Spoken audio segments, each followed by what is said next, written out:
Hello everyone. So here we are on roots and networks. So we have been given a figure and we need to study this, and a person goes from A to B. This is point A and this is point B, always moving to the right or downward along the lines. How many different routes can be adopted? So either he moves right or either he moves downward. So we need to find how many paths should be. So let us start with A.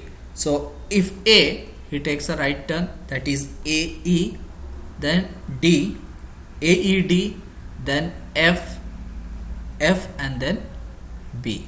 So this is the first path, that is AED FB is the first path. Now let us see the second path.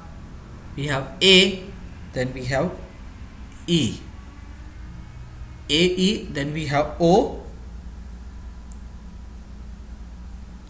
AED was this way, AED FG, and this is AO, AEO FB.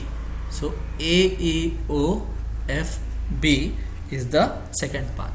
Now the third path is AE OGB. So this is AEOGB is the third possible path. So the next will be AH HO F and B.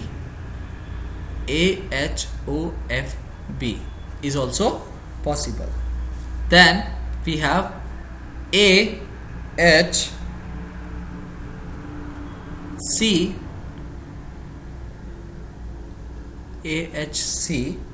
then GB, AHCGB. 1 2 3 1 2 3 4 5. So which one is remained?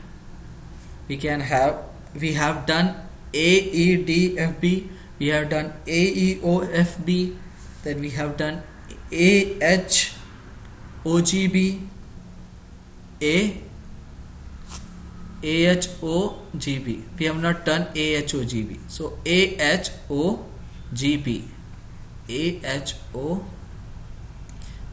is also a path. Therefore 1 2 3 4 5 6. Therefore we can say option, that is 6 paths, different routes can be adopted, which is the solution for the given problem. Thank you.